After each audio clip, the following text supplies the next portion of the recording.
Hola, hola, hola. We are back with another episode of The Exchange o El intercambio. El Intercambio. Romina, ¿cómo estás? Yeah, I'm doing pretty good. Excited to be back. Same, Um, same. Our fans have missed us, our yeah, community, if you will. I don't know if we have yeah, for fans, sure. but our viewers. Our tense fans, they That's miss it. us. That's it. That's it. They miss us. Good. Yeah, I'm excited to be back as well. Sorry, cut you off though. Any plans for the weekend? How have you been since our last episode? Talk to the people. This weekend, I don't know. I maybe want to go to the movies to see like the second part of the Devil Wears Prada. That it's like Oh, I heard this came out. just launched. But I recently, like last week, saw the Michael movie and I really love it. So I want to see it again. So I don't know because I love it that much. Oh, that's a good endorsement. I was Yeah. talking to you before we hopped on here, and you mentioned you loved it. So I'm a big Michael Jackson fan myself. I should probably check it out. But I don't go to the movies as much as I should probably, or as I used to. I kind of get lazy and just prefer the streaming. So I don't know if I'll Streaming, wait yeah. till streaming or go check it out. But does it cover his whole life? Yeah, pretty much like all his story. It covers from the Jackson 5 Hmm. until like later in his life, like the main hits and all of his story. So it's really interesting, really nice. Yeah, I love it. You have to see it. What's your favorite Michael Jackson song? I like the most popular ones, let's say like Beat It, Thriller, but in the movie they also sing Human Nature, and lately I've been liking that one. That's a That sleeper. one. That's a Yeah. sleeper. I think people often overlook that because the other ones are so like popular, like Thriller, Beat It, things like that. Human Nature is good. Um, Another deep cut you might like is called Another Part of Me. I don't know if you've heard that one on the Bad album. Anything? Probably, but I have to listen it again to remember.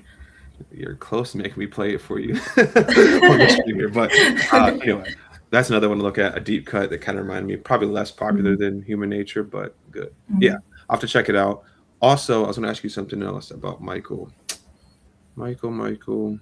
Hee hee. Mm, yeah, there you go. We should do a whole episode on songs and things like that, which we played a couple of before. Anyway, we get distracted. Mostly my fault. If you are here as part of our community, this is from Bammbuu. We are focused in building a community of language learners, practice through real conversation. We want to have language learning that's actually useful. We use that with our interview accelerator, things to that extent.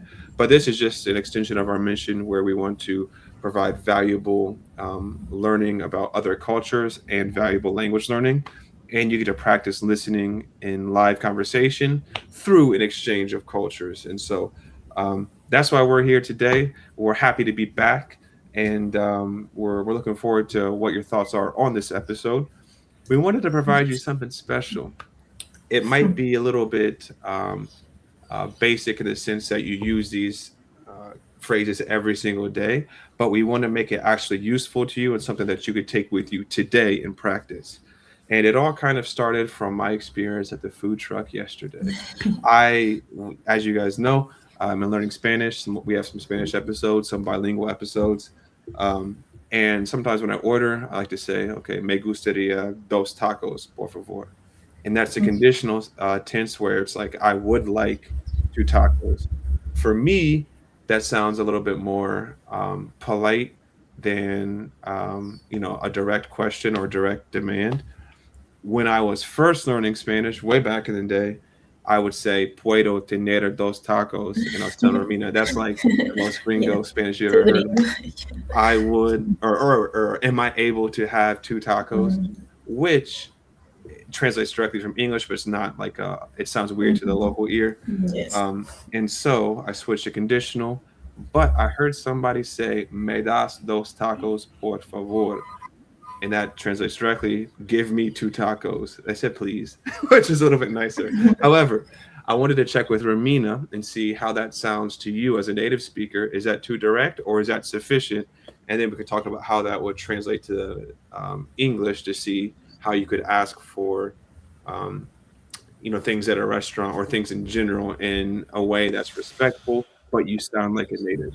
Ramita, what do you think? How does that sound to you? Yeah, yeah. No, it's the reality nowadays. I feel like people are more direct when they are ordering like food, either in like a coffee shop or like a restaurant, and you can say like, "Me das un café, por favor," or Mm-hmm. "Me traes un café, por favor," or "Me gustaría un café, por favor." It's like more direct. Mm-hmm. And yeah, it's like normal. We are used to being a little bit more like straightforward with your order, but Mm-hmm. we always usually say por favor or like gracias. Mm-hmm. Like, You use the helping verbs around it, so it wouldn't sound too direct or um, rude if you just said, "Give me a no, coffee, please." no. It's like people are used to it. It's like Mm-hmm. normal. Probably if you go to like a cafeteria or a restaurant here, you are going to hear like me traes, me gustaría, like very direct. Mm-hmm. So me gustaría would be like I would like instead of just me gusta. So how does that sound to you? If I were to say that, is that about the same as saying me das, or is that not what you should say in a local native scenario? Como me gustaría un café, algo así, por Hmm. favor. Is Yeah, that too formal? it's no, maybe like not as used to. Nowadays, I feel like people say more like me traes, me das, but Uh-huh. it's also like a good way to order. Hmm. Okay, cool. And then how about my other example, puedo tener? That's not good, right? Yeah. That nobody says it like that. They are gonna tell that you are like a foreigner. You don't want to be sounding. The goal is to sound more native, not less native. Yeah, So of you want to course. use. Can you give us? I know you just said a couple there, but can you give our listeners like three sayings that you could use when you're ordering a food or Mhm. at a cafe, for example? Sí. Por ejemplo, ¿me traes un café americano, por favor? Hmm. ¿Me das un café americano, por favor? Me gustaría un café americano, por favor. Those are three like direct ways to order a coffee in like a coffee shop. Perfect. And so she said, "Me traes," so traer, like, could you bring me? Um, Mm-hmm. me das, it's just to give, so dar for those that are listening. Mm-hmm. And then me gustaría is conditional me gusta, which I would like. Mm-hmm. Cool. How about like if someone said, "Hey, quiero dos cafés," how about that? Is that too Sí, sí. direct? No, también sí. That would be like the fourth way. Like, quiero un café americano, por favor. O quiero un sándwich de jamón y queso, por favor. Yeah, you could say it like that too. Nice. So, key thing we have to touch on here would be por favor, like use your manners. Yeah. Don't just ask for it. And then quiero would be I want, as an example for the Spanish learners, which I'm sure you have at least some familiarity with that. For us, I think it's kind of similar, and maybe it's just a general like global trend. People are less formal and more direct, but you can still say it in a way that's kind of has manners. So like I Mm-hmm. would say, which puedo tener, I'd say, could I please have? It's kind of more Mm-hmm. direct. In English, I would also say, I would like two tacos, or could you bring me two tacos, which is like me traes, no, pero it Mm-hmm. not in the conditional.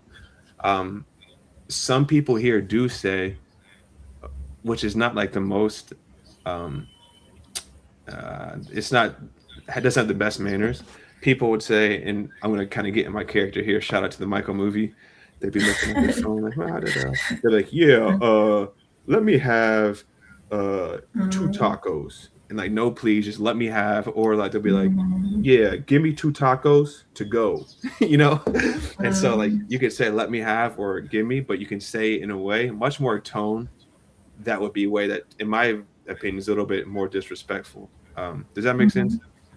Yes, another way that I remember that it's like direct that nowadays people use in Spanish is also te pido un café americano, te pido una hamburguesa, like Mm-hmm. por favor. It's another way that you can say that it's like even shorter and more direct. Te pido. It's like I ask you for, essentially, right? Uh-huh, uh-huh. Yes. Nice, nice. Yeah, I think it depends on context. And I guess overall we'll say it might sound different to your non-native ear, but try to speak it in a way that connects with your native speakers. Although I will say, like, even if I was listening to someone speaking English who's not a native speaker, or you with Spanish, you would not necessarily be super offended because that's not their first language. Um, at least Mhm. I wouldn't, but you probably do that with me when I'd be saying things that aren't exactly how they should be. Um, I would say have some grace and patience with the language learners, but use some of these tools that we teach you to connect in a way that sounds more native and levels up your fluency. So, like, again, um, could I please have is one. I would like to have. Could you please bring me? Or to use it earlier, I want 2 hamburgers with cheese, please. Mhm. But just use please, right? So that's kind of like Yes. the general the general idea, and know that people usually have some patience and grace with you with that. Romina, I know we did just do for our video on our YouTube here, we did some examples of a restaurant, correct, in English. Do you have any of those off the top of your head, or should we pull that up to take a look? It was like instead of saying I want, because in Mm-hmm. Spanish you can say quiero un café por favor, but Mm-hmm. in English it would sound like to I'm giving you an order, right? It would Yeah, sound yeah. like a little bit rude. So instead you could say like we're talking about I would like, can I get, Mm-hmm. what was the other one? I don't know. I was trying to see if you remembered it there, but I think it was like very similar to what we talked about. Let's take Okay. us a look. 1 second. We'll see. Um, we also had another interesting one. We'll go to next. Any Maybe other can you thing? bring me? Can you Can bring you bring me?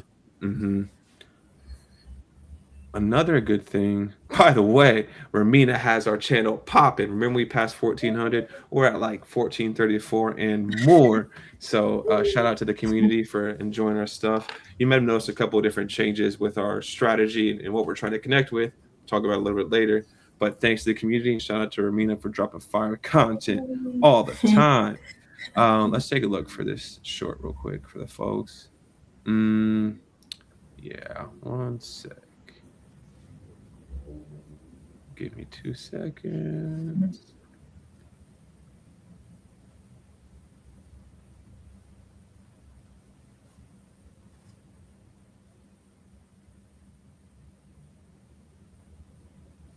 There we have it. So we would say, could you get me? I'll do, if you want to be kind of short. I'll do eh, it. I'll do 2 Cokes, please. Or like, Mm, what do you want? I'll take is another one. I'll mm. take 2 Cokes and a margarita. It's Friday, right? So, or depending whenever you guys watch this, or we release it, it's still working. So those are just 2 examples, but I think it's important, right? Like, it's very, like, we call it A1 or A2 English or Spanish. I Mhm. want Coke, but the way you say it needs to be translated effectively to connect with your local audience. So something to consider for the listeners. Drop it in the chat or drop it in the comments below. Let us know your favorite way to order food at a Okay. restaurant in English or Spanish, and I'm looking for some unique ones. Some people might be able to give us some answers that we not have not discussed already. Mhm. So let us know. We'll respond, and we look forward to seeing what you have in the chat. Next, Ramina, you had a very, very excellent video drop this week about ways to connect. And we talked about it earlier. We're trying to find ways to apply our language learning for useful scenarios, business Mhm. English and interviews, and also Spanish interviews and business Spanish are very important. And so Yes. you dropped a video earlier this week to talk about how to translate some of your experience into the correct English phrasing to sell yourself and kind of connect with your target audience, in this case, the hiring manager. You want to talk Mhm. about that just briefly, and then we can kind of go from there? Yeah, it was related to like owning your answers when you are answering questions in an interview. Like saying, instead of like basically I did, saying like specifically I deliver X, Y, and Z, like owning your answers and being accountable of what you did in your job experiences. Exactly. And So instead of saying like, at my last job, this happened, you could say, in my experience dealing with Mhm. digital marketing, we see X, Y, and Z happen. Or you could say that we talked about it before, but like English power verbs, I spearheaded Mhm. this endeavor. I led the team here. Let me see if I got another one. Yes, another one. We're leveling up verbs, right? Instead of saying I just wanted to say, I wanted to highlight the fact that we exceeded our return on investment for this Yes. particular project. And so those are legitimate ways as well, that we don't want to translate from language to language literally, but you want Mhm. to capture the feeling of it and say it in a way that connects with the local um, native speaker, local audience, or in this case, the business interview. Did I capture that Mhm. accurately? Speaking of capturing things accurately, is that Yeah, kind of how yeah, you envisioned it?